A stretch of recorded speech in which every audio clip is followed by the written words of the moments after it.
Cool.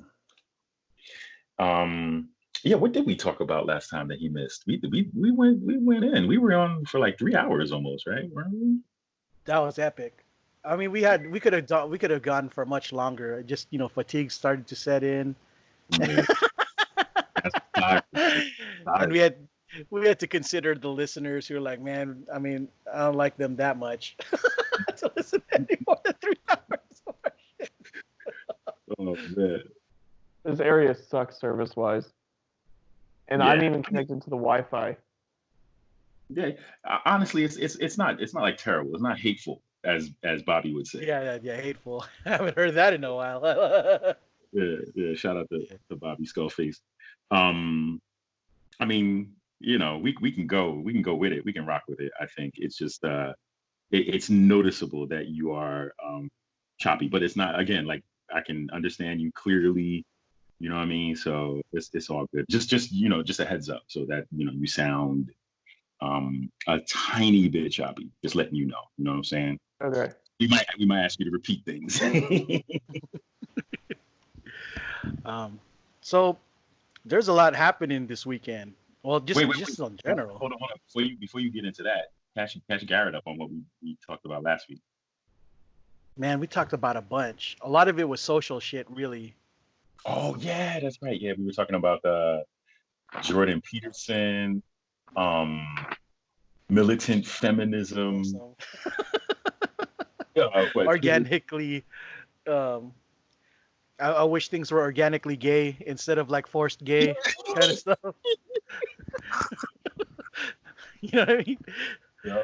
Yeah, because for me that was my problem. Like Yeah. I don't get me wrong. Here's the thing. This is where me Mick kind of butt heads sometimes. He believes that because of lack of opportunity, he's happy to see brothers in any kind of situation getting some kind of role, right?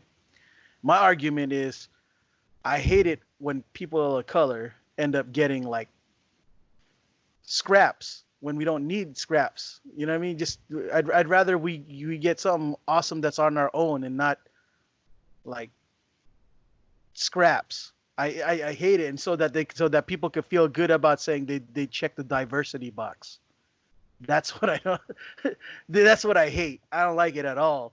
I'd rather not see us than to see us in a light that feels like it's cheapened. But that's just me. And Yeah. Vicky's argument was like, well, at this rate, we're just never going to get no kind of representation if at all. And I'm like, man, I don't know. When something reeks of desperation, it's a bad look for me. Yeah.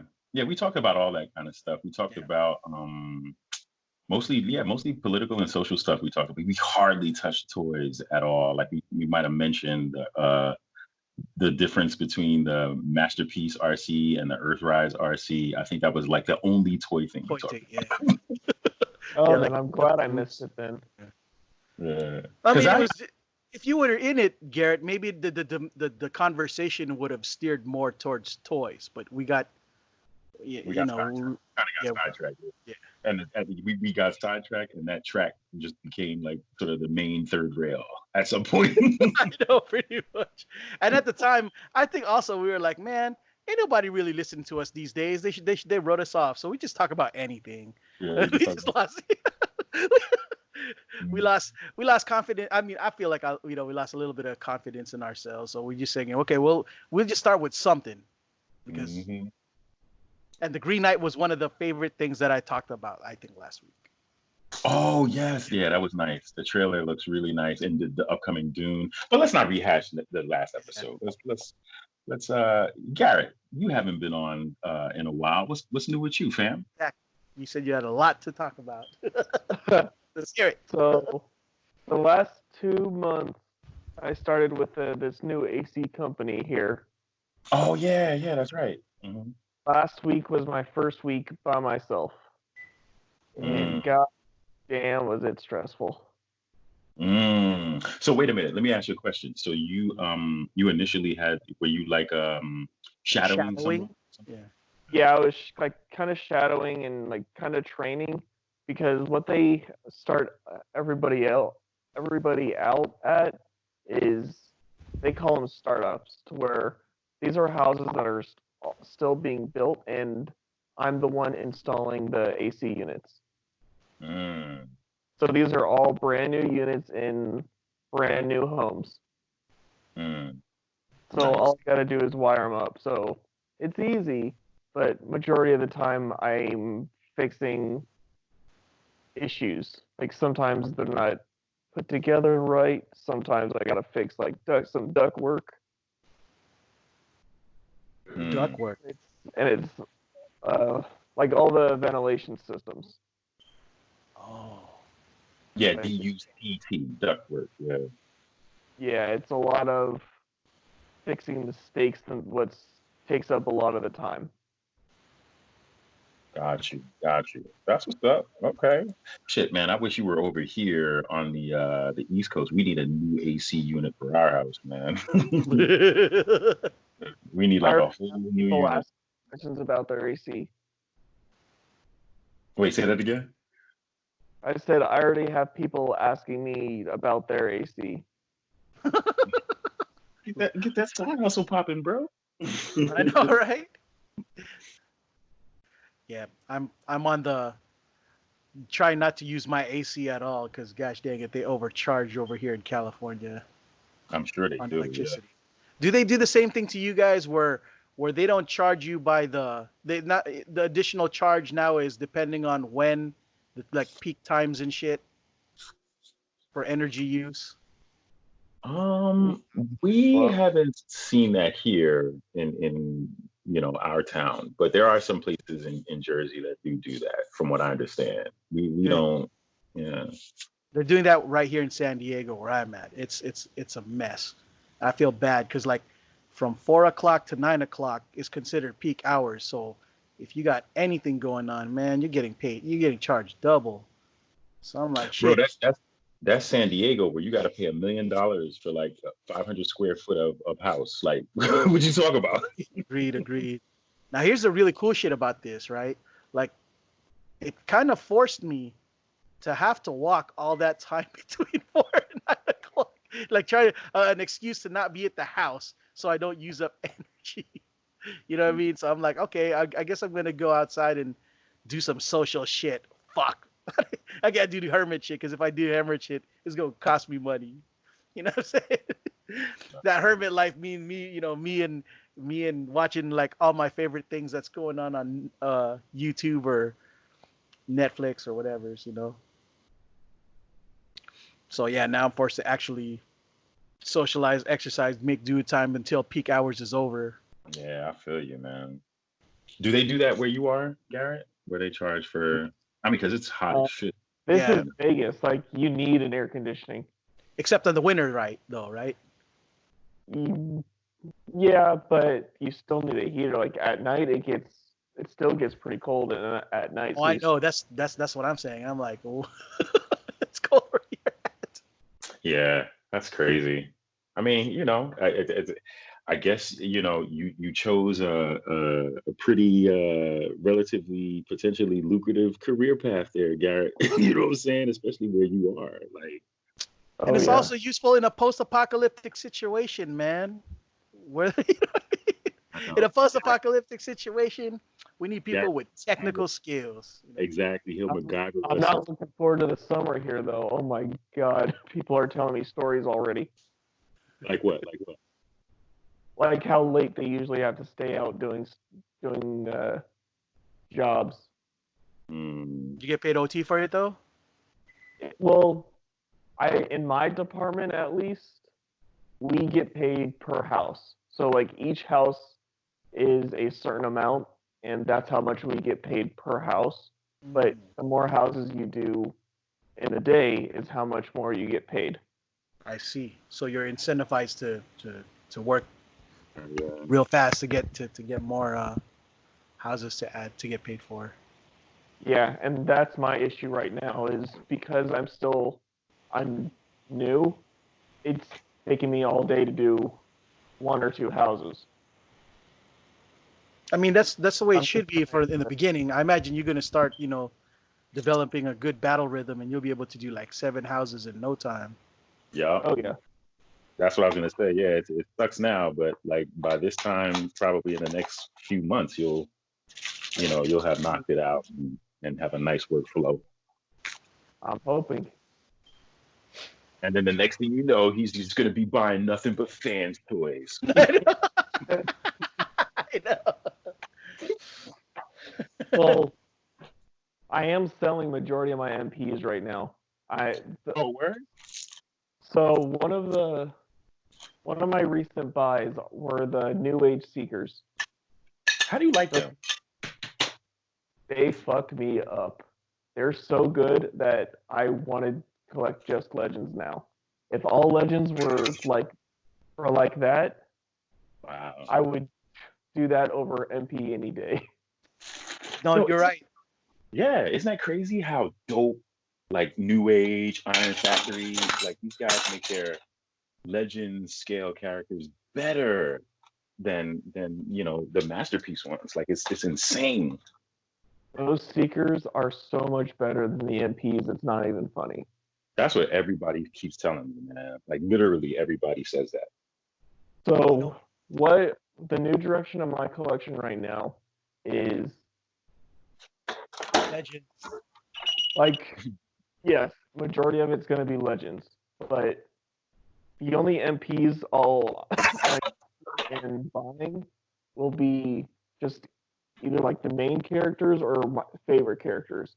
Like I'll be keeping, of course, Optimus, Megatron, Shockwave, the Seekers, Reflector, the Insecticons, Optimus, Bumblebee. I think I'm gonna keep the Wheeljack, but everything else I'm getting rid of. And you're gonna I replace it with Legend. I can just kind of aim towards just Legends for like my main collection. Yeah, that's savage how Legends just made a comeback. Everybody was on the MP kick for years, and now Iron Factory and New Age, and these guys came back and said, "Nah, don't forget about Legends and Chug Scale. Like we still here." Like Yeah, I'm still gonna do the masterpiece movie stuff from Unique Toys. I'm still waiting on my last night Megatron, and then I'm trying to complete the MMC DJD if those ever decide to come out. Nice, nice. But I'm really limiting my collection now, and I'm kind of okay with it because these Legends are far superior than majority of the MP figures. Yeah, man, that's what everybody keeps saying. hmm you I know, think I might bite the bullet and cop me a couple of those guys, man. Because I y'all know me, I like the largest possible size and figure that I could get, but just the way people are waxing poetic about these things, and I think I might just have to go on ahead. I did buy one Earthrise figure, and that was the Astro Train. Did you guys see the picture I put in the chat? Did I? I don't know. With Astro Train with the New Age Legends and how it kind of fits. Nah, I didn't check it. I'll take a look at it actually. And that fucker is supposed to be leader class. Mm. the only one I remember is okay, that is Astro Train in the background. He's all camouflaged behind Megatron.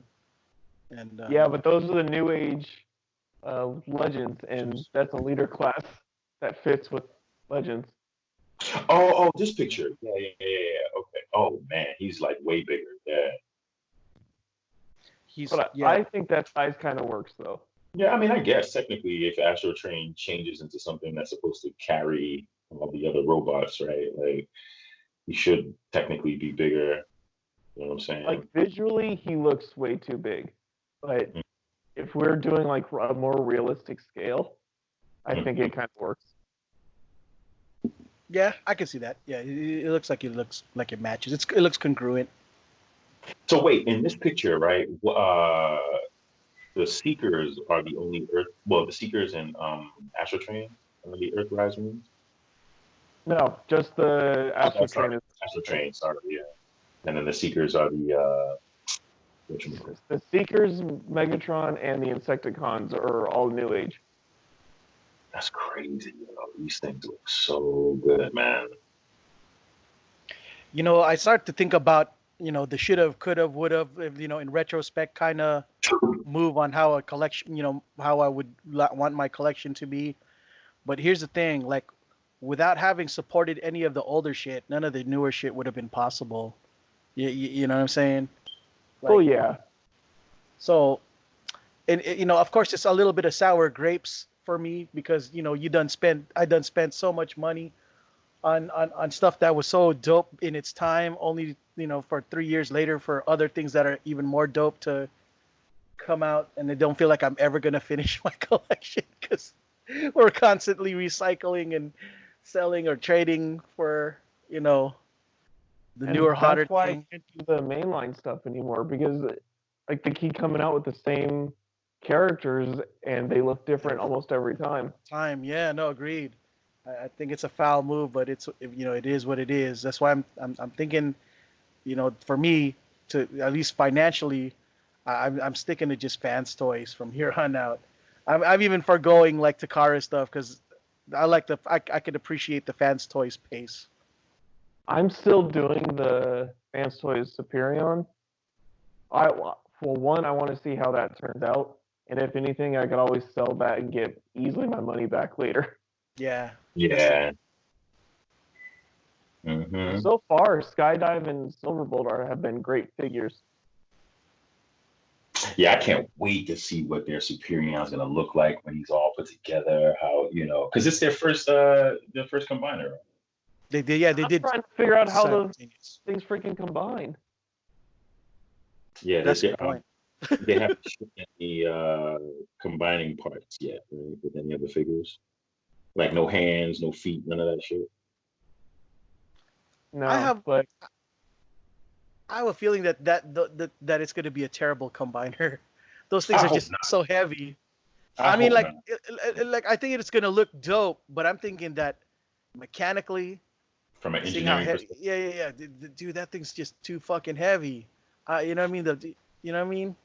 I don't know how it's gonna. I mean, it's fans toys, so they usually knock their shit out of the park. So let's hope that they do the same here. But We'll see. They're rookies in the combiner game, so that's true. That's true. Yeah. It's a different beast when you are talking about combining them together. yeah. Yeah. I And don't know. without, I have faith in Fans Toys. I I think do they'll too. find a way to do it. Yeah, I think it'll be dope. I'm really I have a feeling that they're going to use some sort of trick that's going to change the The combiner, game. like how Toy World did. I hope that's the case for y'all who want to combine. The reason why I'm not combining is because I just don't have the space for how big those fucking things are when they're put together, man. Yeah, they're like These are almost big. feet tall, like the size of a newborn baby. Newborn baby, Yeah. bro. Probably Why you bigger. make room? Wait, say that again. Say that again. That's what you got to make room. There's Yeah, no room. There's no making room. There's no room. you'll have shelves upon shelves of 9.8 slabs. Like, come on. All right. Yeah, comic You books. might want to rethink your collection. Yeah, I mean, I would have to get rid of like all my city bots, all my other combiners. Wait, which city box do you have? The Metro, the fat no Make Toys city bots, the Oh, you have dystopia, not dystopia. Utopia, Utopia. Yeah, yeah, and yeah. Scorponok. I want to get dystopia. I've never pulled the trigger. I don't know why I haven't pulled the trigger yet, but I just love the way dystopia looks. That recolor is just so sweet. I could see the appeal. I just I just didn't. If I could, I would, but again, space has become the issue. I still think it's a tragedy that Make Toys never got to finish a Triptychon and a Fortress Maximus, on City You Bots. never know. They could be the Toy Detox of third-party companies, they can make a comeback. I'm still waiting on their cross stuff. Yeah, I know. They after Buster, well, technically, Buster Skywing is part of that Cross Dimensions line, right? Yes. Yeah, after him, they didn't make anything else, right? They're supposed to come out with Galvatron. Oh yeah, that Galvatron looks sick, bro. That Galvatron looks dumb fresh. I still want to get the metallic Striker Manus. Mm. I have the Black Optimus and the Black Skywing. Oh, see, yeah, I want to get this guy. That's the combo I want because I was so pissed because well, not pissed, but I mean, it sounds kind of pretentious when I say it that way, but TF Source had that sale where they were basically practically giving away Skywing for like $60 or crazy shit. Yeah. And then they had the other sale right after that where you could get both Buster Skywing and Striker Manus together for like $100 or something like this. And I was like, why don't y'all do the dark one, the stealth wing instead? Like that's the one I want, you know. The black one is definitely much better than the white one. That's what everybody says, yeah. From an engineering perspective, right? Like the tolerances are better and all that kind of stuff. Engineering and look for me. Yeah, the look. Definitely. It's kind of made me mad because like Make Toys suffered from identity crisis. They couldn't figure out what they were, and so they delved into everything and got nowhere. And it's sad because like I really wanted them to complete, their headmasters, and they even teased that Darkwind and Dreadwind. That I wanted that one so bad. And you know what? You know who else has kind of failed me too? KFC. And they were supposed to come up with one of those, and they just haven't come up with anything anymore. And I don't know if they called it quits or they're in the works, but it's just taking them fucking long. I thought they were coming out with more Junkions. Yeah, see, I mean, and that's what makes it even worse, because like all they had to do was like all they needed to do was what, remold, just change a couple of things, but everything else is right there, and they just didn't even release something as simple as that. So I think it's a bad sign. I thought they were doing good. I guess I thought wrong. Yeah, KFC. KFC. I don't know. I think the only thing I have from them is their whatchamacallit. What's his name? Not Die Atlas. Stack? Yeah, Die Stack. I have that, and I have a bunch of replacement hands for other figures from them, but that's it. I'm not gonna lie, Stack was a fun ass toy, dude. Still one of my favorite, givings that there ever was from KFC. Yeah, I still mess with him every now and again. So while we're on the topic of KFC, so actual KFC, the restaurant, you know how they have that donut chicken sandwich that just came out? Bro, I heard about it. I've seen it. Tell me you tried it. Did you try it? No, my friend tried it today and said it was the most disgusting thing he's ever had. Yeah. I didn't want to try it. I was tempted to just to see how it tasted. Novelty. Yeah, just the It's a novelty. fucking donut. Why would you want donut? Oh man. They just making things for the person with like non-discerning taste. Yeah, like think about this. Like honestly, like really think about what's happening here, right?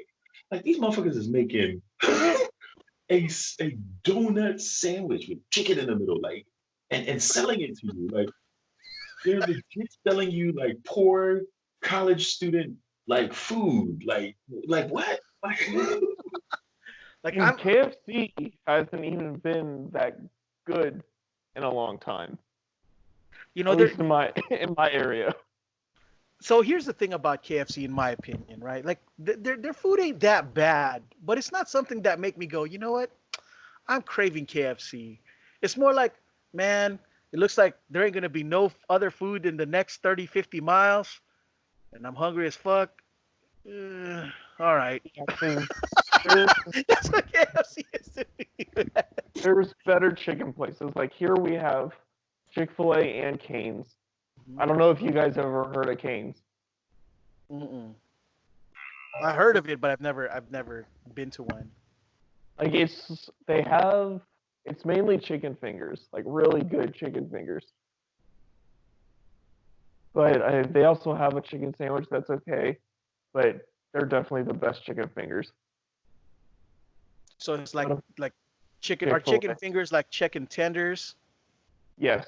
Oh, okay, just making sure because I'm like, I was imagining real chicken fingers, and I'm like, wait, chickens don't have fingers. I don't know what I was thinking. You know chickens don't have fingers, right? I know, but it was just so weird to hear the term chicken fingers. You've never heard that term before? I have, but I mean, but listening to you say it so nonchalantly made me think, wait, really? Oh my god. My kids love chicken fingers. Now I can understand like if KFC went with like a waffle chicken sandwich, that to me is Somebody did try got some that. kind of precedence. But a donut, oh gosh, a glazed donut of all things too. Maybe if they just stuck with a non-glazed donut, you know. I Maybe. want to say there was a restaurant that tried like a chicken waffle sandwich. I'm trying to think of who it was. And I wouldn't doubt if it was KFC at one point too. I wouldn't be surprised. Yeah, that's you know, you gotta match the, you gotta get ahead in the game, you know, especially with how competitive the food market is these days. Like back in the day, there was no Chick-fil-A. It was just what, McDonald's, Burger King, maybe Taco Bell, you know, and all of a sudden all these other little ones started to come out of nowhere. In-N-Out, Five Guys, and you know, those kind of things. Carl's Jr., Jack in the Crack. Man, I mean, and there were some things that are just too local. Like I wouldn't have known what Whataburger is in California, nor White Castles. You'd have to be in, you know, that neck of the woods. Yeah, For Vegas the- has 3 White Castles now. Vegas is like the only place that got both In-N-Out and White Castles. We got Wait, White so hold Castle, on. Chick-fil-A. You said 3 White Castles, as in like in the whole town. There's only 3. Yeah. Damn, oh, bro. In certain places, like in certain towns here in New Jersey, there's like 3 per street. Like what? Starbucks. That I was gonna say that's Starbucks here. White Castle's the Starbucks. Speaking of, like, I know this kind of been a tangent, but I didn't want to forget. So, Afotey, did you end up liking the color of space? Color out of space. Yeah. I'll be 100% honest with you. If I had, I'll start by giving it a rating, right? If I had to give it a rating out of 10, honestly, it's like a 6.5. Or yeah, it's like from an overall perspective, a solid 6.5, maybe. You know what I mean? But the cinematography, bro, oh my God, yo, it's like an 11. Like it's one of the most beautiful, like just the picture is just absolutely impeccable the way it looks. It's just so nice. But like, and to be honest with you, all the way up until I'd say like the last, I don't know, like 20 minutes when everything started to go batshit crazy. That I was my was- favorite. Yeah, I was like, yo, this is dope. Like the tension was there, and I'm like, oh, what the hell is happening? Like, you know, all that kind of stuff with the alpacas and all this kind of stuff. Yeah, but then like once, you know, all hell broke loose, I guess literally and figuratively, it just lost me, man. Like I was just like, yo, it felt like hey, we've got a half an hour. Let's wrap this thing up. You know what I mean? That's kind of how it felt to me. Like I appreciated the imagery and kind of like where they wanted to go with it, where they were trying to go with it in terms of like the Lovecraftian horror. Like that was cool. I really dug that. But it just the narrative didn't really make sense. Like You're how right. did You could feel a little rushed. You're right. yeah, like how did old boy escape the color when it was just like basically just grabbing everybody and transforming them? Like why did he get to survive? Like I mean, I appreciate that they let the black man live. I So know. I was gonna say the only brother that lived in any horror film. yeah, so spoiler alert for anybody who hasn't seen it. But Yeah. yeah, you know what I'm saying? I was like, it just didn't make sense. Like he should have died. Like everybody should have died. Okay. Yeah. Here's his excuse, and I think it was a pretty good one. Mhm. He didn't drink the water. True. You know Yeah, what? Yeah, everybody else did, right? Yep. Yo, and you know what part I really loved, and what was really fucking disturbing when The you merge. know what I'm about to say. Yeah. Dude, that fucked me up because I was like, wait, what the fuck just happened? And the weirdest sound, like the sound that with like the little boy crying for daddy, and just the mother and their voices mixed together like that. Just the way that they played with the pitch and the octave, and it just sounded like they were vomiting and talking at the same. Like, oh my god, yo, that was so disturbing. That was just like that was Yeah. probably the best part of the movie, to be Yeah, honest. everybody says that that's the best part, and other people said that a lot. It was like mixed. Like a lot of people said that the ending said they were really upset because they felt some of them felt that the CGI was the cheapest part, and others were saying that they loved all the animatronic parts, especially when the alpacas. The alpaca, that was crazy with the alpacas. I was it, whoa. it was like watching The Thing all over again. I loved it. Yes, exactly. It very much felt like John Carpenter's like the thing was, like that monster. Well, I guess technically it wasn't a monster. It was just kind of what the aftermath of what the color did to those things. So they Yeah. were still alpacas, but they just kind of, and it totally felt like the thing. Totally. Even the mom and the the son, like that thing felt like, it could have been, right at home in John Carpenter's film. Like it was just, yo, that really disturbed me. Like like the sound, bro. Like, The look, just like yo, yeah, the boy's head coming out of his mom's back. I'm just like, yo, and I just thought about it. Like, if you think about the gravity of the situation, like, put on your movie magic glasses mhm. and your movie science glasses and just kind of like think about what actually happened. Like that shit is fucked up, bro. Exactly. That's the part. Dude. That's exactly what kept me up a little bit because I was like, dude, the gravity of that exact situation sucks serious balls. Yeah, that was I mean, fucked up. Bro. That was so fucked up. you Like it you was cut. the Yeah, way you this. come out there to comfort your son and Mhm, protect him from an alien color blast, mhm. only to be merged with him. You're just Yeah, man. So I guess we're gonna go full spoilers with this, like, right? So I mean, so what happens is, again, spoiler alert if you want to skip past I'm this, like, you know what I mean? And Garrett, if you don't let us know if you don't want us to spoil it, because we won't spoil it for you if you're gonna watch it. Just let me know, because I'm I don't even know respectful. what you're talking about. Well, it is a movie. It came out last year, I think it was. Did it come out last year, like or was it very early? late last year, very late last year, early this year. Yeah. So basically, it was a remake of uh, the H.P. Lovecraft story, and then which became a movie, I guess, The Color Out of Space, and it has Nicolas Cage in it.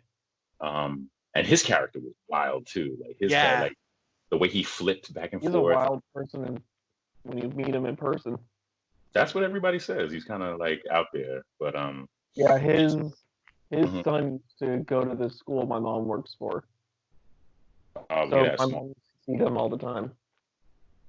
small world, yo. I know.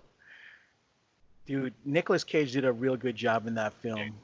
He He did. perf- He yeah. really. kind of like get a good sense of like, yo, man, that fucking thing, bro. Like the mod, just the way, yo, really, honestly, like, I mean, obviously, the look of the thing was the merge, I guess you could say, was bad. But Yeah. this sound disturbed me way more, man. Like the way they sounded, they just I was like, yo, why doesn't just somebody just kill this thing? Like, dude, it just sounds so So, bad. Like, agreed. I'm like Nick, but he was going through his madness too. I mean, mm, they're all going through that. Man, there's a whole lot of things there that was just so, man, what the fuck? Like when the girl was cutting herself up with a box cutter, I was like, man, that's that's a little extra there. yeah. Yeah, and yeah, I mean, just that whole everything that was going on in the last like 20 minutes, just like, whoa. Oh, you know what? My favorite part of the whole thing, really, like, without being disturbed and shit, was when he looked into the girl's eyes, and Mhm. then he saw like the madness, the source of the madness that was taking over them and shit. Yeah, And because I remember Cheech's character, Ezra, whatever his name was, he was talking like about how he said something about it's like though it tries to change everything to resemble. I'm paraphrasing, but he says something to the effect of it tries to change everything to resemble where it came from. Like it's not from here. And I think that was a glimpse into where it was from, right? Kind of because it looked yeah, like a planet, like a totally separate realm or well, planet. I Yeah, loved it. Yeah, yeah, that that was was. my favorite sequence because I was like, yo, so that's what fucking like, that's the real Lovecraftian portion of it in visual with a visual that I enjoyed. Plus the representation, like when the dude looked like he was getting sucked into the colors too, was at the end was really. I was worried for that kid, man, because you could tell that it was the way the cinematography was, where it seemed like it was the colors were trying to grab him, and then Hmm. even more towards the end when it looked like I was literally getting tinnitus from Hmm. from that sequence when things just started to get to peak to absolute intensity, was when I was like, I love that portion. I loved it all when he was in the basement. Just when is this gonna fucking end? Yeah, that was great. I ain't gonna lie, because I rented it on Google Play, Google Movies, and it was like $4, and I would totally recommend it at that price, like as a rental. You know what I mean? Like it's not something I wouldn't, you know, watch again. Like I would watch it again just to kind of like marvel at the cinematography again. Yeah, that's I'm, exactly why I bought it, because I was like, I had a feeling that I was gonna end up liking the color, especially the color sequences, man. yeah, I'm pretty sure because That was also colored with colors. The yeah, colors yep, sounds yep. incredibly racist. Garrett, let me ask you something, man. Did you watch Annihilation? No, Oh, okay. It's not like that. Yeah, it Yeah, looked like that. Yeah, it's it it's kind of it's. had that look. I feel that if this dude was given a similar budget as Annihilation, he would have done a job just as good. Hmm. Yeah, If better. good. Annihilation was a great fucking movie. I agree. Um, yeah, that it's one. That was the one of the better budget cosmic horror films.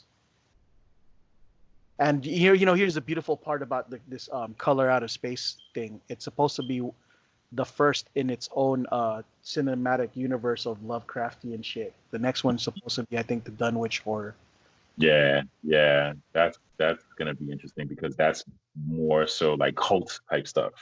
Yeah, Mhm. dude, I've been loving a lot of these projects, that these random the ones that come from cheap ass fucking companies that have been doing what I think a bang up job given the budget slash, what I mean, like, what it is, kind of budget.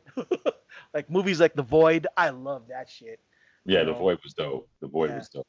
it's in a similar vein.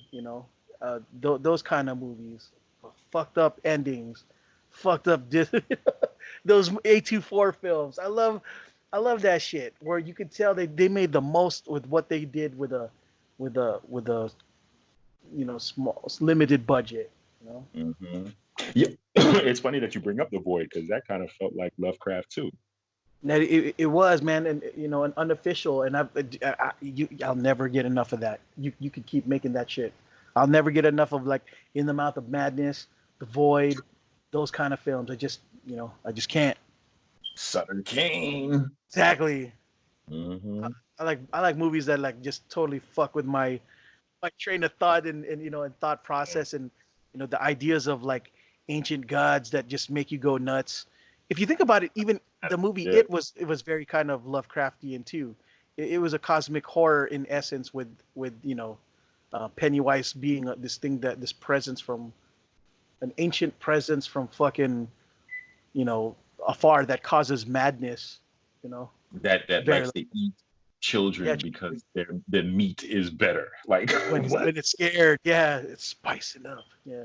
No, can you imagine? Like that's gangster if you think about it. Like on the low, like he doesn't like to. I mean, he will, I guess, eat a human. I mean, a human, an adult if he had to. But children taste better. To Scared him, children taste it's better. Like what? dude. You know what? You know Still what? never saw those movies. Pennywise reminds me of the guy who would eat a fucking KFC donut chicken sandwich. Yeah, Yeah, Pennywise is savage really like that. Yo, particular. Garrett, Hell you ever seen any of the It movies? Nope, yeah. You don't do Bro. horror, huh? not really. Oh, okay. Well, then yeah, then yeah. You don't. If you don't do horror, then they're not for you because those are really good fucking horror movies. You probably might want to hold off because Yeah, they're it's really one of good. those I'll give you nightmare kind of situation. Yeah, if you're like not built for horror, then it'll yeah.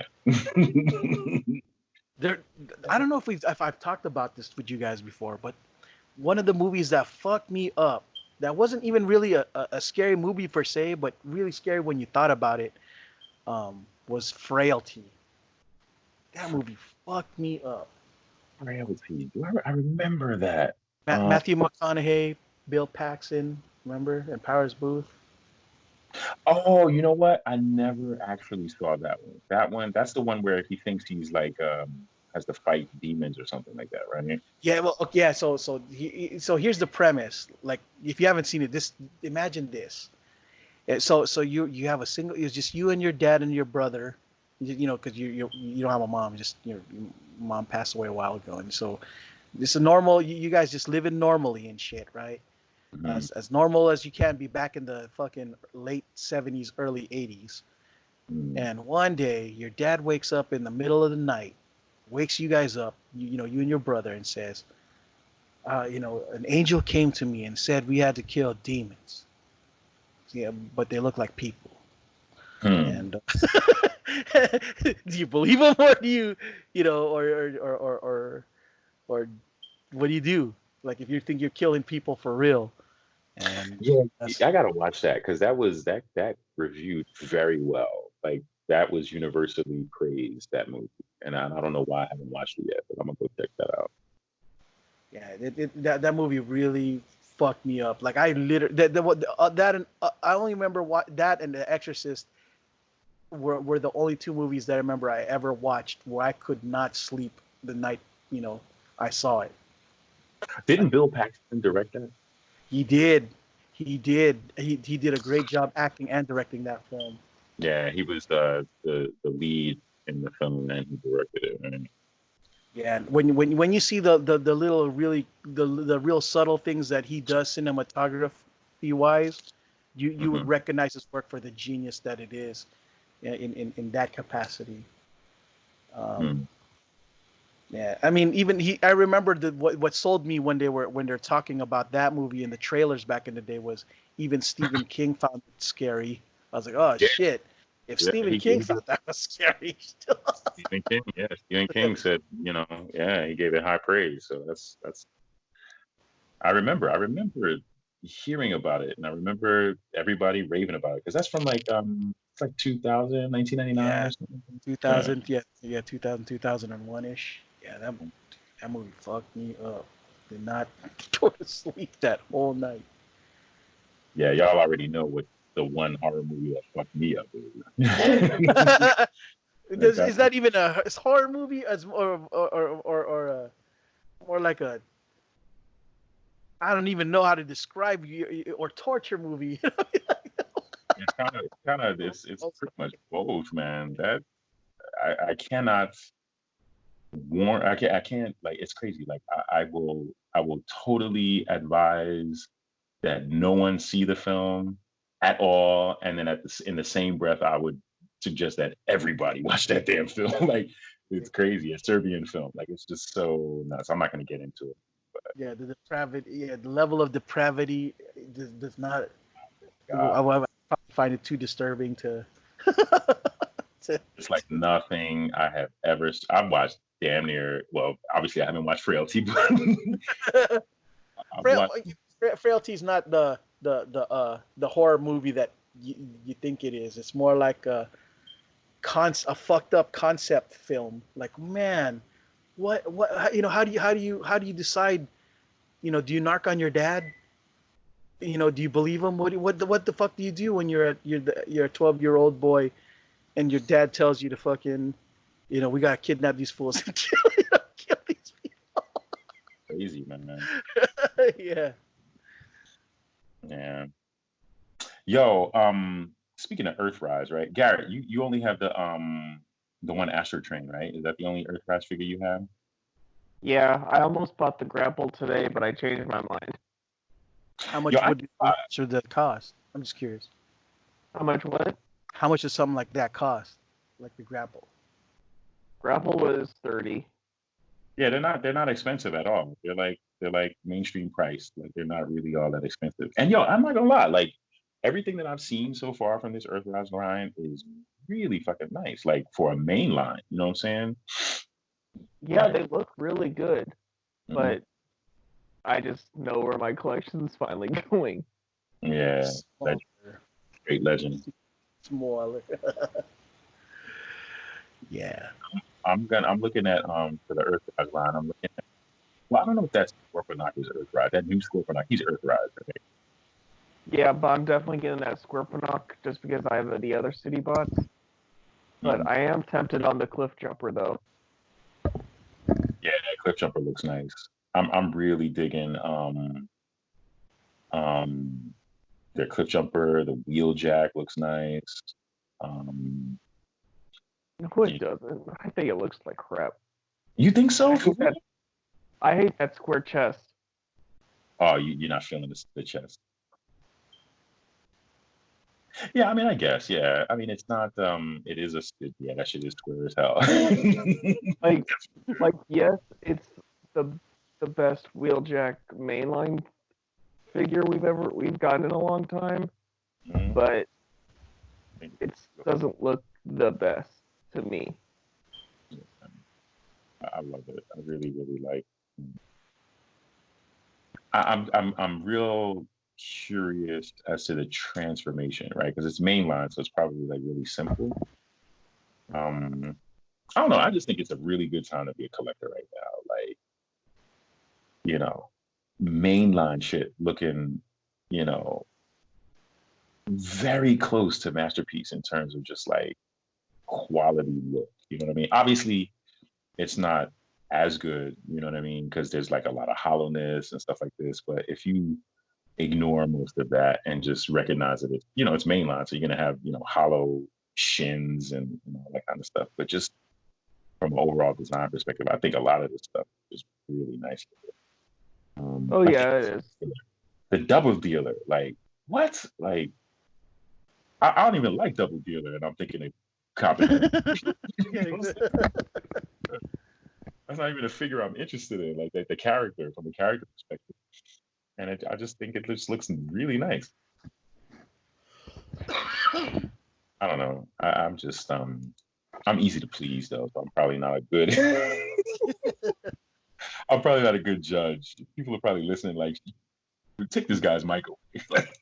I feel I was one of those cats that if I could buy everything, I would, but because I like to give things a chance. I mean, assuming that at least these things don't break. Yeah, see now that's the thing because they're mainline, right? Well, how's the construction? How is the Astro train there? How is that from a It's it's good. I haven't had any stress marks or anything break. I know people have had issues with the grapple though. Like there's these pegs on the feet that peg into the back of the truck mode that people Mhm. are breaking, but I don't know if that's just an actual issue or if people are just manhandling their figure wrong. Mm. Yeah, I guess I mean because they're so cheap, I guess I might just have to go on ahead and buy them. Like might as well. Like even the bumblebee looks nice. Like they all look nice, man. From a main just for the mainline perspective, just looks nice. What Bumblebee are you talking about? Oh wait, no, you know what I'm thinking of? I'm thinking of the Cyberverse. Never mind. That's different. Get that shit out of here. Oh, you Get that dollar store bullshit out of here. oh God, Look at this snob. Mr. I get bread now because I do AC. You know what I mean? No, but Hey, no, I most get of what my you're saying. paychecks have been going towards tools. These Yeah, fucking tools are expensive. yeah, man. That they are, unfortunately. So you got to pay for your own tools? Yep. That's brazy, but cool at the same time. It's a lot of shit I had to buy. Mm. Thankfully, the big stuff I was able to get through my job, and for that, they just take out a certain amount per paycheck. Oh, that's not bad. Okay, so But they just so you're kind of in a payment plan. That's dope. yeah, but all the hand tools I bought myself. That I just would go to like Home Depot and shit. Man, Are they? if I got to do trade, I'd have definitely learned how to either weld or gosh dang plumb the Yeah, plumbers. plumbing. Yeah, plumbing and welding. Mhm. I've done some plumbing and I hated every second of it. I Really? Making a toilet was one of the most disgusting experiences I've ever had to do. Oof, I can I, imagine. I told you that story, right? Like that one of my old jobs, we had to stake a toilet because it was clogged, and we pulled out somebody's weave. How do you weave in the toilet? Like what kind of bizarro Sharkeisha bullshit? So I turned to the guy that I was working with, and I'm like, "Is this the first?" He was like, "Nope." Wow. He said they We pulled out, um, you know, those orange medicine bottles. Apparently, people try to put those down toilets all the time. really?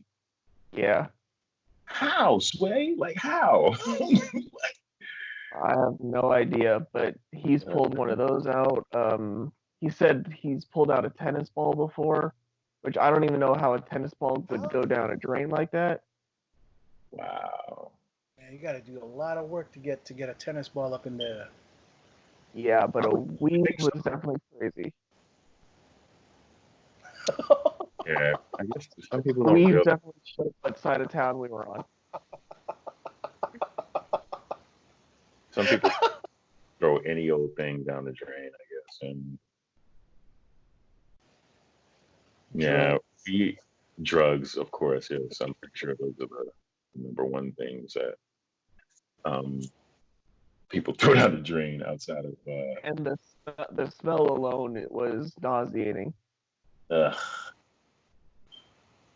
I can imagine on some old ass. And what's crazy is that the sinks are usually smellier than the toilets. Yeah, I can believe that. Because Mm, food and stuff, particle and bacteria all over that motherfucker. Yeah. Yep. gross. I'm gonna go vomit now, guys. Hold on, let me mute my mic. I know. Did So you see that's the why I won't surface do plumbing anymore. and the idea of like doing this kind of work? Bleh. Worse. Uh, that's bananas. Yeah. Oh, so let me tell you. So you guys know I've been doing a lot of cinematography now, right? And this, I posted some pictures actually of some still shots of a shoot that I just finished, right? A little rap video or whatever for one of my homies. And one of the scenes we shot in the graveyard at night.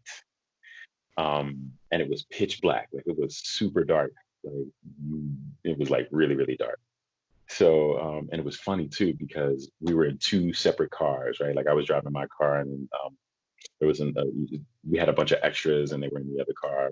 I mean, we were both in both cars, but whatever, that's irrelevant.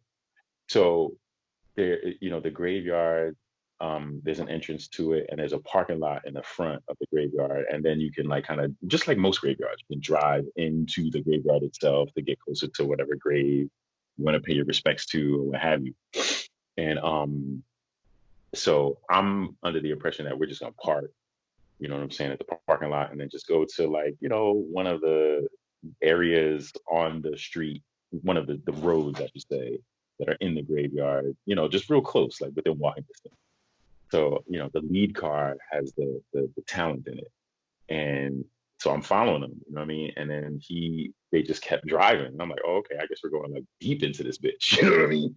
So we wind up driving, twisting a couple turns or whatever. And then we get to the destination. And there's this one like really creepy ass looking mausoleum, like, really creepy.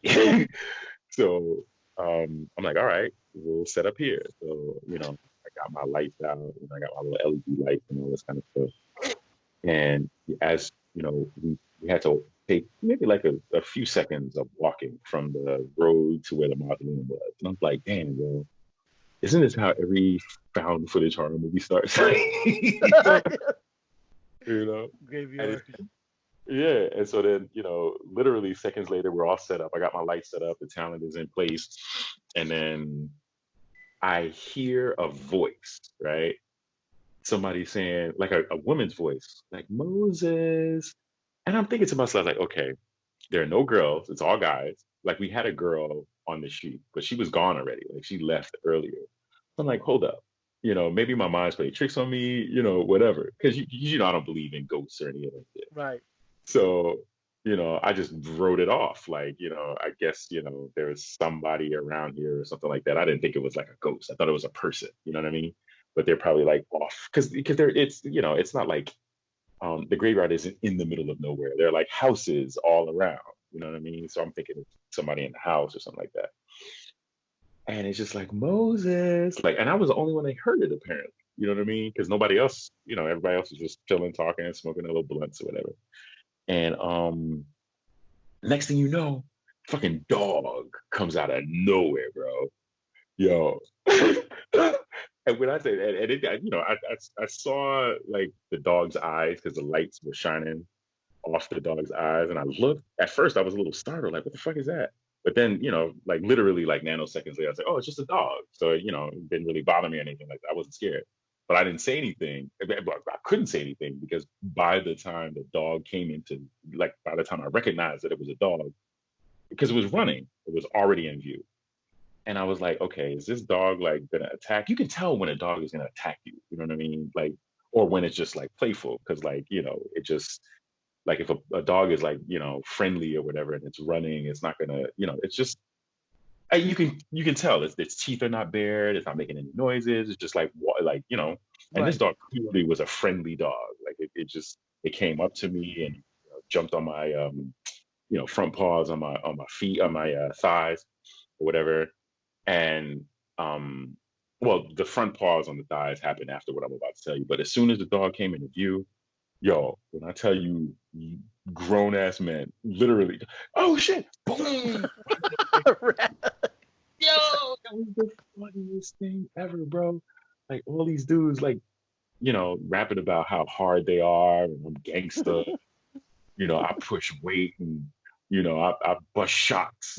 And then here comes this little dog. These motherfuckers started booking, yo. It was the most funniest thing ever, yo. And I didn't catch any of it on camera. I was so pissed. I didn't have my camera set up, or else I would have, recorded them all running away. But I thought that was so funny. And then seconds later, here comes the lady who was walking the dog, and the dog's name was Moses. So, she was like, "Oh, I'm sorry."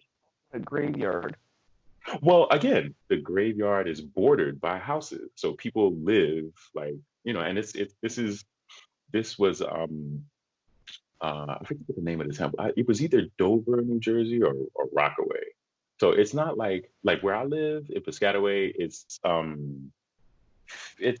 fairly suburban, but there are some rural parts that are near me. So you'll have like a house and then no other house for like, half a mile. And then, you know what I'm saying? So it's kind of like that. But in this area where we were shooting, it's pretty well clustered. It's like North Jersey, close to the city. So real estate is prime. So houses are close together. You know what I mean? So it's like a bunch of houses surrounding the graveyard. So I'm sure people just, at night just walk their dogs back there. You know what I mean? It's not, I mean, I would have thought there would have been like some sort of gate around the graveyard or something. Yeah, there is, but there's openings all throughout. Like it's a actual gate, but they have openings, like, and not like openings that people cut, but like literally openings built into the gate. You know what I'm saying? So like it's open anytime. Like anybody can just walk in there at any time. So, and I think that's, basically, I mean, she didn't have on any coat. She just had, and it was cold. It was like, 40 degrees outside. So I'm assuming that she just was walking the dog, just stepped out of the house or whatever. And she was like, "I'm sorry, I scared your friend. Oh my God, I'm so sorry. He's super friendly. He just likes people. I guess he saw the lights. He probably was chasing a fox or something. I'm so, so sorry." She was just, apologizing profusely. Like, you know what I mean? And I was like, "Nah, it's all good." Like me and one other guy were the only ones who weren't scared of her or anything like that. Like, but everybody else, they were all scared. And, and the funny thing is too, like, one of the people who were in the video, like a couple of well, actually not one, a couple of the people that were in the video were like, "Yo, I'm not comfortable with shooting a video in the graveyard, like, da da da da, whatever." And I'm saying to myself, like, well, not to myself, I said it out loud. It's like, "Bro, we're good, man. We're good." Like, because I'm an atheist, right? So I'm like, I don't believe in any of that shit. Like, we're good, bro. Like, we're good. And then seconds later, here comes this dog, and everybody starts running. Yo, it was so funny, man. It was so funny watching these hard-body gangsters just run like babies away from it. Oh, shit! Oh, man. Remind me of next Friday. Yep. So, but yeah, I posted the pictures on so you can see kind of who I'm talking about. It was funny as shit, yo. Funny as shit. But yeah, that was I guess that was my sort of kind of adventures in nerding, right? So my adventures of nerding real quick. Yesterday I went to buy comics, and I missed out on 2 weeks worth of comics because, well, I was a combination being sick / funeral and a bunch of other stuff going on. I just didn't get to doing any kind of real nerd shit at all. I went to the local comic book shop and picked up a copy, man, and I paid a little. I overpaid for this, but part of me just kind of wanted to be able to say that I was part of the hype on this train. Was the very first appearance of Punchline. It's Batman, I believe, issue 89, and Hell Has Risen issue 3. The reason I'm bringing this up is this is Joker's other girlfriend, her first appearance. That's what I thought. I was gonna ask you who she was. Yeah. Yeah, Punchline. And the thing is, I don't know if she gonna live long or if they're gonna kill her in the next 3 issues or whatever. But dude, the hype on this bitch was so high that the book went, on the day that it sold, that it was selling, went as high as $40 plus on the newsstand. People, like the local, even the local comic book shops were scalping their own shit. That's crazy. Yeah, it was like on the day of. Normally they give people a chance, one day, and then start scalping the next day. Ain't But that shit since like $4 like normally? yes, yes, so people started paying 10 times the price, and I was that dude. I went to the LCS on Saturday, and I was like, 40 bucks, 30 bucks, all right, for two comic books that came out, on that week. Why is it So high, yeah. because everybody went, all the speculators went to the comic book shop that day. Everybody, because the thing is, nobody want to miss out on the next Harley Quinn, because Harley Quinn's first appearance slab is 1,000, like anywhere from 800 to 1,000 bucks. Jesus. Right, exactly. And you know how nostalgic people are. People loved her, to include myself, in Batman the Animated Series. Now, I had no idea that she was originally a Batman the Animated Series original character when that cartoon came out. I always thought that she may have been one of those characters, because you know how DC got all them bizarre fucking characters and shit, Mhm. elongated man and shit.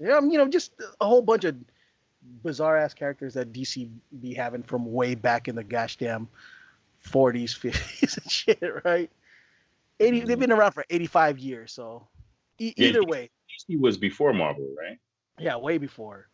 So my point is, I didn't know that she wasn't originally in the comics, so that when she did have her own first official comic book appearance, people are paying a lot of money for that first comic book appearance, even though she didn't first appear in the comics. It's totally bizarre, man. Totally bizarre. Wow. Yeah, and again, and there's two different. And here's it. What gets even crazier? Now she has two first appearances in comics. Wait, One of hold them, on. I was gonna say, I was just reading something about this, like in what was it, Batman '89? That was the one you're talking about, right? right, right, She only makes a small little cameo appearance in that. cameo. Yep, exactly. That's That's savage. I'll tell you more about the craziness that goes on in the comic book community. But in this specific situation, like like again, Harley Quinn has two first appearance. One, her official very first on comic appearance period, from the Batman the Animated comic book, I think, translation. You know what I mean? People went and buy that. That's going for a pretty penny slab, and even raw. Then there's the official in current continuity, in current comic book continuity appearance, like in the current canon, the real comic canon, which is also going for premium. So people are arguing about either way. Those books are two very hot, expensive books, because they're considered two really significant key issues, and that's what drove the price up for this punchline situation, right? Now, here's where it gets crazy. I'm sure that you guys know, like a lot of you guys know this, but you guys know what the first appearance of Wolverine is? Can't say that I do. Okay, Sad. a lot. Okay, so everybody historically, traditionally, have been saying that it was Hulk 181, Okay. Hmm. right? The infamous cover with Wolverine fighting Hulk and Wendigo in the background, right? Now it turns out that it's his first full appearance. His first cameo appearance is the issue right before. Interesting. And the price difference is staggering. Like, the 181 historically has been accepted as his first appearance, even though to me, technically, that's not true. And so the market historically has been kind to the 181 first, that as recognized as the first true appearance. But there's a strong cult following all of a sudden, that it's getting steam, that all of a sudden issue 180 is starting to pick up, because people are starting to say, technically, this is Wolverine's first real appearance, even though it was just one panel with his whole body in it. For them was enough to say this is Wolverine's very first appearance, period. Wait a minute. Okay, so I'm reading, right? I'm reading about this now because you piqued my interest. So it says in perfect graded condition, 181 can sell for over $15,000, with the record sale being 23,000. Yes. God dang it. And right now, here's the funny thing: 180 was the redheaded stepchild. 180 was probably you could get that for 1,000 or probably. Yeah, yeah. I was gonna But now it's starting to pick up steam, and I wouldn't start doubting that at some point it might even start matching up, like at least coming real close. See, man, I'm gonna tell you something very controversial. When I was very younger, well, it's not really that controversial, but in the comic book community, it is. I was pretty upset when I went to buy this. I believe it was Avengers 185. Avengers 185 is the first appearance of the Taskmaster. The same exact situation with Wolverine at 180 and 181. But for whatever reason, people don't recognize it as the first official appearance, even though he shows up like 3, 4 fucking times in the gosh damn book, or like in a couple of panels in the end of that book. They recognize the one with the Taskmaster in the front cover, which is 186, as the or 287, one of the gosh damn numbers. I forget off the top of my head. But to be the first full appearance, and the price difference is staggering too. One book is $1,000, and the other book is $200 to $100. yo, that's crazy. That is so nuts. Yeah, That and that's amazing. I'm pissed off because for me, I'm like, how is this not considered the first gosh damn appearance? But people, like, I don't blame them wanting 186 more, because 186 has a really dope cover of the Taskmaster himself. But still, I mean, like, you would think that the first official appearance of anything would be higher, but I don't know. It's just, again, the comic book community is just bizarre doing it weird like that, man.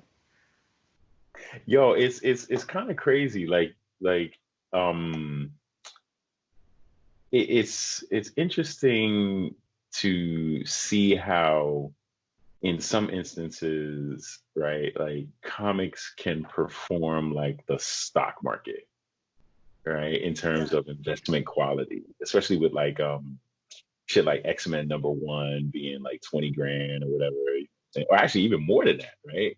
Right. Yeah, like X-Men #1, from what I understand, I read this a long time ago, but like a 9.8, Hmm. you probably sell that for like half a mil, right? Yeah, yeah, no doubt. If not a mill itself these days, man. Yeah, that's crazy, bro. That's you. It, it, I'll tell you what's even crazier, dude. So there's this company out there that takes these that's doing a similar thing, like with stocks or property or whatever it is, or like where where people like me and you can't own something. Well, at least not with our current money situation. Can't own a 9.8 Hulk 181. How much was it asking? They're asking for 23 plus, right? Well, How many yeah, G's? there's 9.8 graded copies go for as much as 18,000, with the record being 20, I think 23 or 25, something like that. 25 G's. All right. Okay. So there's a company out there where you could buy a portion of that issue. And Mm. if it goes up in price and stuff, you could sell Yeah, the that's crazy, right? yeah. I can't believe it. That's what's kind of happening. Somebody came up with this idea for this. But here's the thing, though, man. Maybe it's just the hype train for me. I'm like, at some point, I gotta believe that that this whole thing's gonna go out of fashion at some point. I mean, I get it. This is the golden age because of the movies and shit. But I don't know. Do you think people in the future are really gonna care about the stuff that we care about? Like, look at where Star Wars is downtrending. Look at where a lot of things are. All the shit that we thought was important and dope, ain't nobody give two shits about no more. Thundercats, nobody care about that. Yo, but You see know. how shit goes in cycles, right? Like Mhm. what is old becomes new again after some time, right? So give it some time. I mean, hey, you never know. Like, it may. I mean, I get what you're saying. I do get what you're saying, but I think given some time because of, and this kind of goes back to what we were saying on the last episode about how superhero movies are making money right now. Like, you know, people, not necessarily Hollywood, well, not necessarily people as in like, the average public, but Hollywood and larger creative companies like Marvel, DC, these entities, Disney, you know what I mean? Like they're lazy, like they don't want to really invest in original content. So they're always looking for that thing that was dope back in the day that they can make dope again. You know what I mean? So there doesn't seem to be an end to that trend anytime soon. At least I don't think so. I could be Yeah. wrong. I probably am. But I hope you're right, and this thing doesn't really end, to be honest, because then that keeps all my comic books, up in prices. oh, so wait a minute. You want Right? the rest of us to have to suffer through, repeated bullshit just so you can have a 50,000 9.8? Is Yeah, that right. And here's the thing, I'm not one of those motherfuckers that sell. You know me, man. I'm a collector, and I yeah. think I've been collecting wrong the whole time because I'm looking at all sorts of people saying, no, you're supposed to sell high as soon as possible so you can continue to perpetuate the hobby. But I'm one of those motherfuckers that fall in love with a book. You know what I mean? Or of the idea of a book. Like I'm sure at some point Deadpool's first appearance ain't gonna be worth shit again, and I should have sold it when it was at peak. But on the same token, just the idea of having something, you know, in my opinion, to be a relevant issue for its time and sentiment too. You know what I mean? It's just like the idea of just giving shit, selling shit. It's just too hard for me, man. I can't do it. That's why I think I'm terrible at stocks and all that other shit. I can dig it, man. I can dig it. Yeah, like some of these books, definitely there's some sentimental value there. And I think honestly, because you keep your stuff in pristine condition and stuff, So I mean, your whole motto is great at 9.8. So Right. I think again, there's value in these books. So time is kind of like the great equalizer in that sense. Like as time goes on, you know, I think that's eventually like comics don't ever, well, the more expensive ones, right? They don't ever go down in price. Yeah, there's such a thing as a blue chip or blue chip books, and Wolverine's first appearance. That's just Mhm. one of them. Spider-Man, Superman. There are certain books What that. is, what is that? Yeah, Oh, what explain to people who don't the listeners who don't even know what that means. Blue chip. blue. Okay, obviously. Well, for there are some stocks that that just hardly ever go down. They just they always stay steady even when the market is bad and shit. The first Mhm. appearance of Superman, you cannot go wrong. You know what I mean? That thing is so iconic. So it, at first X-Men, first Wolverine, first Batman, because those are the ones that set the tempo for the gosh damn planet. You know what I mean? As far as entertainment, and they're just so iconic. Like Deadpool is my generation's kind of blue chip. What I feel to be a blue chip book, because I believe he gained just enough steam that I think his popularity may just has a long staying power.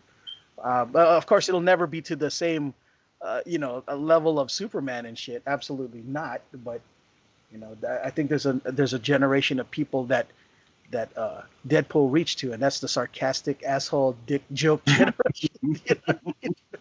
you know? And I don't think that we're ever gonna run out of those kind of people, man. There's just too much of us around, that get passed down, that like that kind of thing. So Yeah, you see yourself in Deadpool pretty much, yeah, no doubt. Yeah, I think um I think uh we will go probably another half hour, 45 minutes, and then I gotta take off if nobody else joins. I just put a message in the chat. I mean, we could take off now, man. I mean, it's No, no, no, I'm good. I'm yeah. good. Because this is good. Yeah, we got, we can keep going. We can keep rocking. I'm just sitting here editing the video anyway. So. Speaking of which, I shot. Shout out to the nude yoga goddess. I shot a video for her. So this is my first kind of like risque uh, thing. Um, she's a yoga instructor who does nude yoga, and I Oh shot. wow, that's Yeah, dope. I shot a little piece for her. So I'm like legit editing it now. I'm censoring because we got to do a censored version Of for course. Instagram and an uncensored version for her website. So I'm doing the censored part where I'm trying to like just like match these pasties to her nipples right now as we speak. So Yo, you know what? You know what I didn't know was a cesspool until recently? what, Twitter. I didn't know that Twitter had bro, no problems with, well, I say problems, but I know that you were allowed to send you or can show post news and anything. anything in there. You can post straight porn on Twitter, like legit porn. Like you can post that. I It's had crazy. no idea. I didn't realize that was the place. Until recently, I'm like, what is going on? Nobody reports this shit. It's not like Facebook Uh-huh. or nothing. Nah, Twitter is open, yo. They don't censor Twitter at all. I mean, obviously for the obvious like sort of like violence and child pornography stuff. But No, I imagine that. Dude, let me tell you something. I'm thinking that this is where like a lot of these girls that are showing those things, they're low key have a Patreon and saying looking for somebody to patronize me and stuff. And I'm yo, it's thinking, the OnlyFans, bro. You know about OnlyFans, right? is it basically like a escort system going on through Twitter and shit? Nah. So you mentioned Patreon. Patreon, being the sort of like I'll give you content if you pay me type platform. Right. OnlyFans, it's called OnlyFans. Like literally, Yeah. That's what I'm seeing a lot of links towards in these Twitter comments. it's basically Patreon for porn stars. Like that's basically what it Yeah, is. there's things that he goes, I'm booked, saying I won't, I have 3 available days in April, and I'm like, for what? You know, what for are for you porn and advertising all that for kind of stuff. what? Yeah, I'm like, yeah, it's that's crazy, man. It's nuts. The internet is the great equalizer, man. Like you don't. It's crazy because the internet is technically speaking the only platform, mass market platform that was ever created that wasn't specifically created for advertising. You know what I mean? Everything else, television, movies, even initially, radio, all of that shit was created with advertising and monetization in mind. The internet was the only thing that human beings have ever created on that scale from a, you know, sort of like platform for, sharing of information and a true. You're right. If the internet was considered to be a true free for all, content. man, these days that's what it's. I'm in many ways I'm kind of glad that it is, just because you're seeing all sorts of crazy, awesome, not so awesome, but things going on. Like Hmm. like this, for example. What I want to know is what kind of laws they're gonna be trying to impose on motherfuckers. You know, Hmm.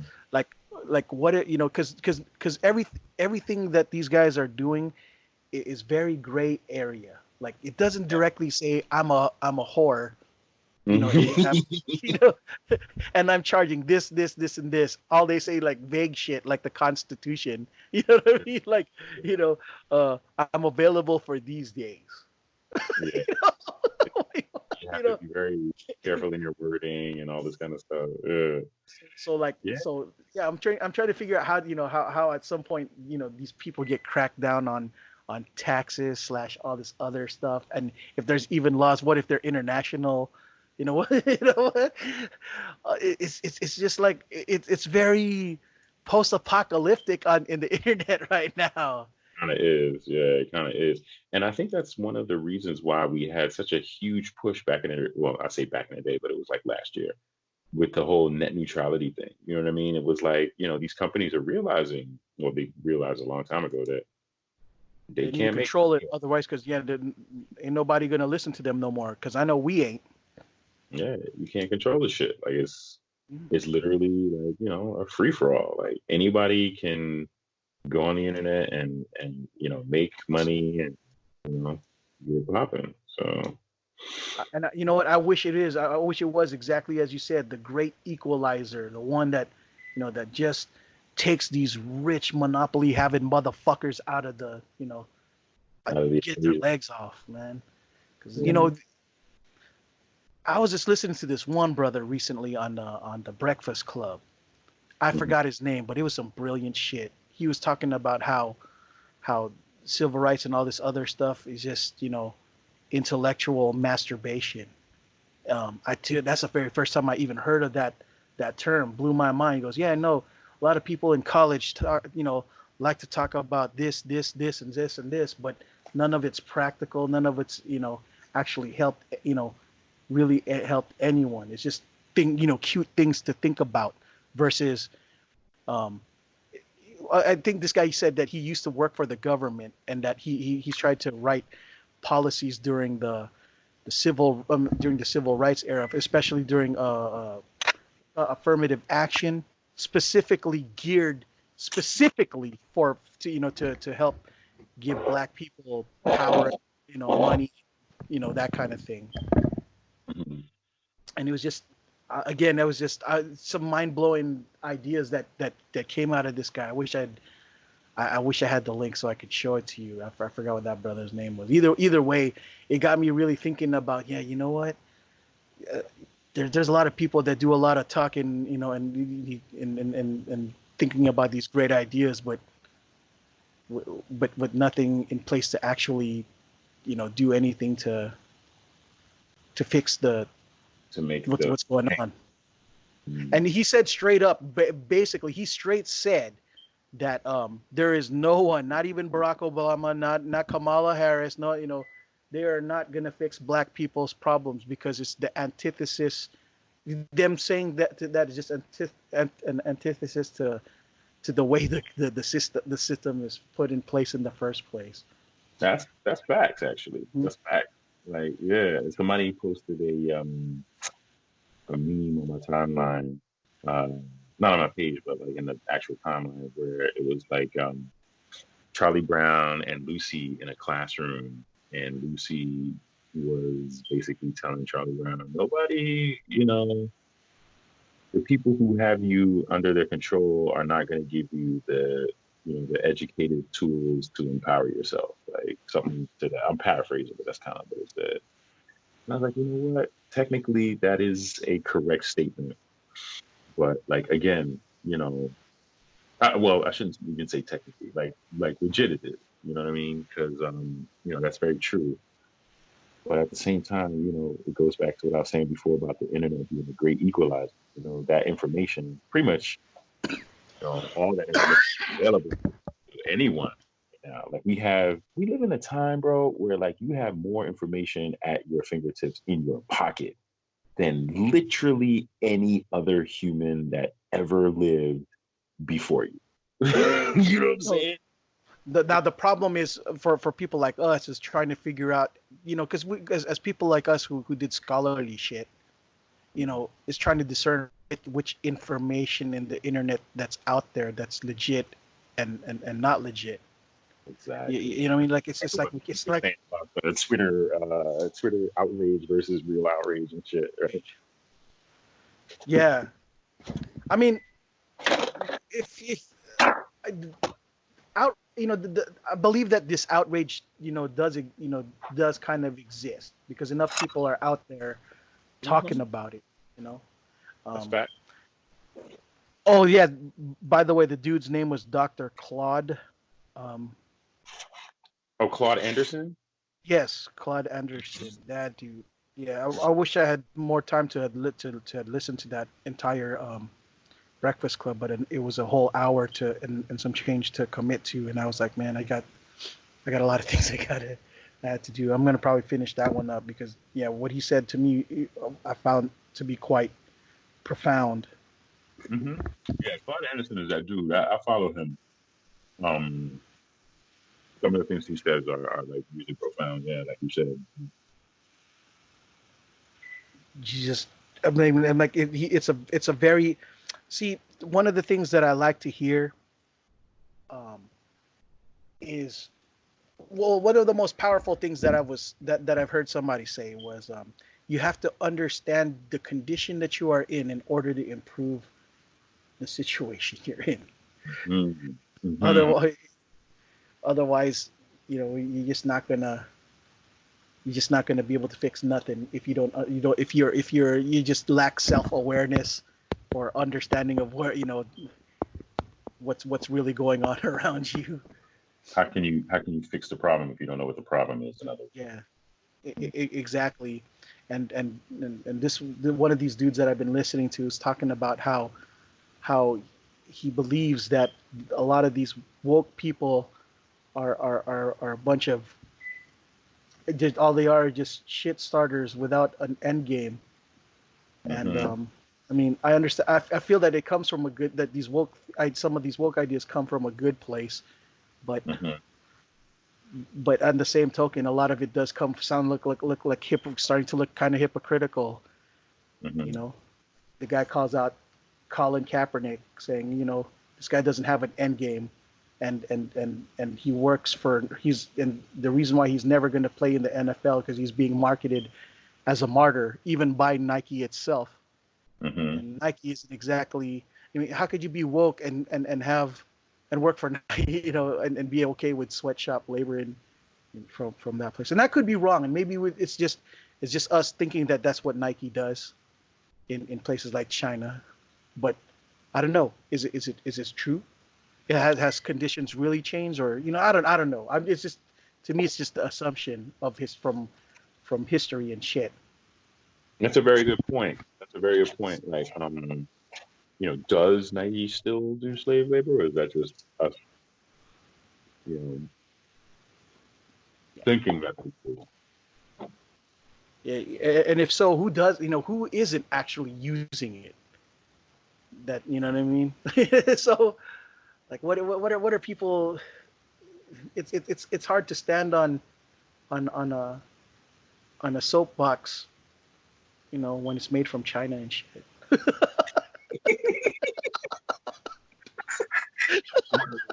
Word. You That's get the too only way I deep can on put it. you get too deep on the people, Yeah. bro. That's funny. That's funny. That's hilarious, actually.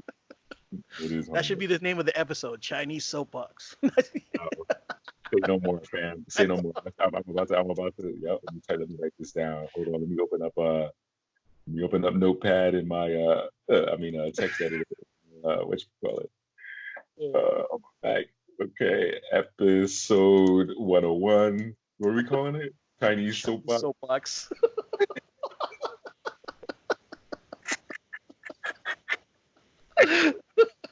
Yeah, that's the episode name. Early. Yeah. Man, uh, that's funny. Yeah. So Um. again, like the ideas. So I don't know what the narrative is anymore, because like the message was lost originally. Kaepernick was doing this for, to bring to light, to shed light on the injustices of, what cops have been doing to not all cops, but I mean, the ones that have been doing black people dirty, killing them and beating them and all that other shit, right? Police violence. But now, it's kind of, this is where it gets kind of wishy-washy. The message is lost and it's become about him. Yeah, more so than the cause. And I don't know. Do you think that is on? Do you think that is? I hear people say this, and I can kind of um. Well, they say what I'm about to ask you, but and I can kind of see their point when they say this. But do you think that part of the reason why it's become about more so about Kaepernick than his message is because of the success of the message, at least initially, in terms of bringing awareness, right, and changing and opening up discourse on a national level. about police brutality. Do you think that, and this is kind of conspiracy theory land, but do you think that certain individuals and, organizations or whatever have, introduced kind of that discourse to kind of make it seem like, to basically muddle the message and be like, all right, let's throw the focus on him, let's besmirch him, let's make him the target instead of, what he's talking about. Do you think that that's something? That's what I'm leaning towards. Like eventually, he has to be the fall guy for all of this. Like he's got to be punished for for making the way, like for rocking the boat, like everybody commends him is going to commend him who understands the situation for the sacrifice, the personal sacrifice that he made to bring this to light. And he'll probably never get the true appreciation for the changes that the NFL have slowly actually been starting to integrate. Like, remember in this, I don't know if you watched the Super Bowl, but I watched it, and all of a sudden there was commercials about, somebody else's brother, how the league is actually actively trying to work with police to prevent situations that happen to this one NFL's guy's brother who was shot for no reason in the night because he had a flat tire, and the guy that shot him was a cop out of uniform. I remember that. Yeah. So I mean, of course, if it wasn't for Colin Kaepernick, that I don't know if that kind of thing would have necessarily been done. You know what I mean? Where the NFL is now trying to somehow capitulate, even in its own kind of small, subtle way. That it's working to try to improve the situation while simultaneously crucifying Kaepernick. You know what I mean? Yeah, at the same time, right? Yeah. Yeah, it's a very, very interesting thing, and I think I don't know. I just think that the fact that the conversation is even happening, or at least at the time that this thing started with Kaepernick, the fact that the conversation was there, and even got to it was even something that the president was talking about at some point. You know what I mean? Like, let's be clear. I'm no fan of Trump at all. You know what I mean? But the fact that he would even talk about it, even if it wasn't a negative light, I think that raises some sort of awareness about the issue for some people that probably didn't really realize how serious it was or whatever. So I guess it's a silver lining thing. You know what I mean? I'm an eternal optimist, so I'm always trying to see the good side of every bad situation. I don't know. Yeah. It's this whole the way of the world for. I have to admit that the one good thing about this administration had done, and I don't necessarily know if it's really a good thing, but the normalization of crazy of crazy. To be clear, they have done some good things. There are some good things that Trump has done. Like, even though I think he's an abhorrent human being, a terrible, terrible human, I got to give props. You know what? I think we got Trump all wrong. I'm thinking this, and here's why. I'm thinking this dude, his ego is just so big and bad. Like, what if Trump was on the other side? You know what I'm saying? Like, what if I have a feeling that he would have been like a serious champion for people like for the other side, if he was in a if he was trying to if his ego had been besmirched by the other side. Does that make sense? Like, Yeah. I would wonder like what the type of things that Trump would do to like what imagine him doing more stuff hardcore than Obama just because people kept calling him names and kept doing more things to keep Yeah. keep, I'm thinking, what I'm saying? I'm thinking maybe it's just his ego. What if that was the only thing that was that was really the deal, and the only reason why things are going bad for us because we just keep, all of this is all just really his ego being, ego driven. Yo, and the crazy thing is, I think, to be honest with you, I think he was a lifelong Democrat before he decided to run. Yeah, dude. Yeah. As a matter of fact, I'll never forget it. Like when 9/11, a little bit shortly after 9/11 happened, and I remember he was very critical of Bush and said like, dude, we could have been the heroes of the known world. The rest, the whole world was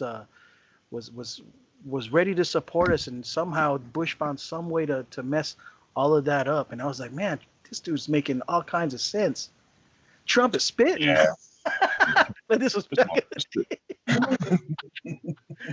And then out of nowhere, as soon as Obama became president, and he just then he went in a whole other direction that got me scratching my head. I was like, wait, no, this is not from the same dude that said all these really smart, cool things back in early 2002. I totally understand, and it was kind of expected because like I ain't gonna lie, like over here in the New York metro area, like those of us who have paid attention anyway, like we been knew Trump was a racist. Like it's not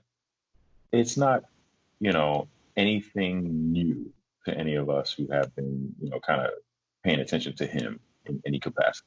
You know what I mean? He said racist things for decades. You know what I mean? So it's not necessarily all that new. And I think this kind of speaks to what you were saying earlier, the question that you raised about if he was on the other side.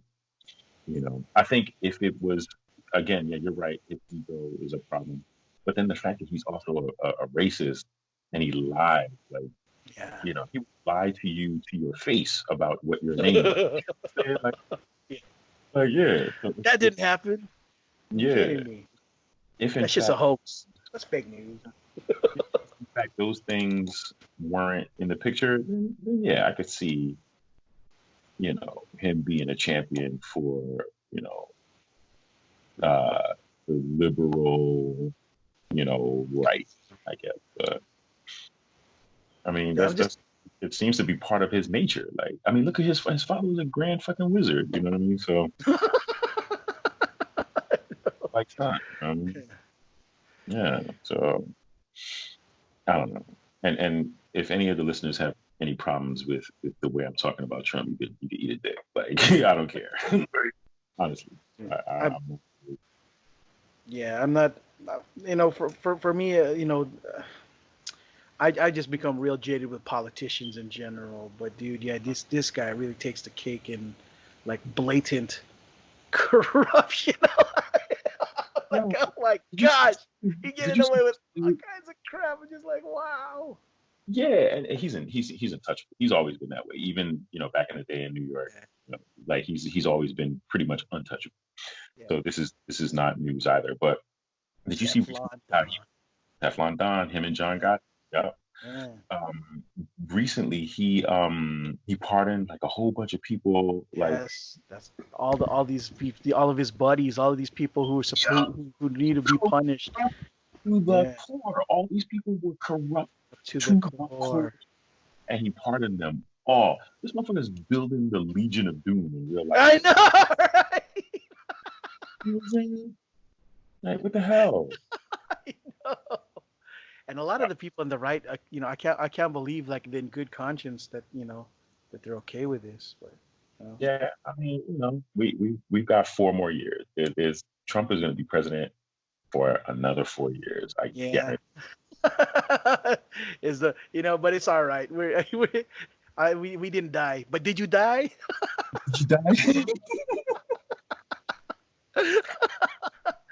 I think a lot of us just got our feelings hurt for a little bit, and I'm sure the economy tanking really kind of hurt. It's gonna hurt a lot of people later on. Of course, they're gonna blame other people for that shit even though it was in his watch. So we are not done with this guy. He's gonna, because the Democrats can't get their shit together, and it's just, yeah, the cancel culture. Those dudes are just gonna they live and die by the absolute principle, kingdom of conscience or nothing.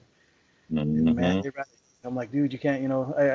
It'd be cool if you guys were all a bunch of anarchists that really wanna that that actually help fix things instead of just pout because things didn't go your way. But, yeah. What are you but gonna do? I don't know, but I think it was a really important message that needed to be sent to the DNC, though. Like, we're not, don't ever push an unvotable candidate. Are you talking about Grandma Nixon? Oh yeah, exactly. Yeah. Grandma fucking Nixon, boy. See, this is why I can't take Biden seriously. I'm like, dude, you should have been the dude to to run for instead of Hillary in the first place. Yeah, right. Well, technically, I think Bernie should have been that guy, but they shitted on him last. Oh no, yeah, you and me know it, but that's not the way that the history is gonna write it. Fortunately. Yeah. That's crazy. Personally, yeah, I'm a Bernie guy. For me, because for me, he stood for a bunch of things that I kind of agreed with. I don't know how he's gonna get the money for all the shit that he was talking about, but yeah. I have no idea,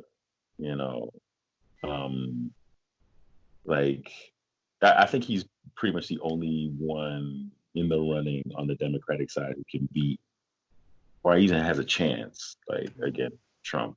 You know what I mean? He's pretty much the only one. Bloomberg can't do it. Biden can't do it. Like, because those guys are basically unelectable. You know what I mean? Because of their policies, their past, and like all of the shit. Especially Joe Biden. Uncle Joe is just almost as crazy and senile as Trump. You know what I mean? So the lecherous Joe Biden can't keep his hands to himself. Like, you know what I mean? He probably like grabbed a few pussies on his own by himself. You know what I mean? Like, we're pretty much either way. So. Here's the thing. I would hate to make any female feel uncomfortable at all, but then there are some people out there who do things and they can get away with it not because what they did was wrong, but it was because it was not unwanted. Does that make sense? Like, for example, the difference between Joe Biden and Ben Affleck. There was this one Twitter, whatever it was, that they showed an old footage of Ben Affleck being very friendly with a French reporter, female reporter. Like, they were really hugging up. It looked like he was, drunk out of his mind, but she looked like she was about that, she was about it, because it was Ben Affleck and not Joe Biden. You know what I'm saying? I know. So you're basically like, if Kevin Smith, touched your ass, would that be considered sexual harassment versus, Brad Pitt doing it?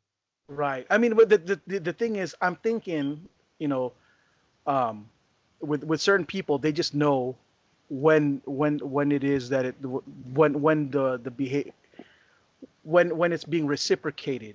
You know what I'm saying? Like that the person that they're doing this to, that it isn't just that there's a certain vibe that's being given off, that's kind of welcoming that, or these days, even I remember, I'll never forget it. I was talking to this one mom. She goes, dude, at the rate things are going, the way this Me Too and a bunch of other stuff, men will be too scared to talk to girls, and ain't nobody gonna be fucking at all. And I'm like, Well, I mean, that's kind of the way it is. And these days, you got to ask for permission for technicality's sake, but to do so would be a mood killer, I guess, for certain females and shit. You know what I mean? Like, man, if you had to ask that, then maybe this whole thing is inappropriate. Yeah, it's there's a fine line between, I guess, being um lecherous and, you know, being forthcoming, I guess. Yeah, I mean, because in our time, there was a difference between trying and, of course, being way extra. You know what I mean? Like, definitely, like, yo, you're pushing back, you're hella pushing boundaries versus testing, versus testing the waters. You know what I mean? These days, if you try to even test the waters, you could get fucking. Uh, yeah, all I know is that I'm glad I'm married. 'Cause You got that out of the way. I'm gonna deal with none of this shit that I gotta deal with. Unfortunately. Oh, I mean, unfortunately for you guys, it's fortunate for me because I'm.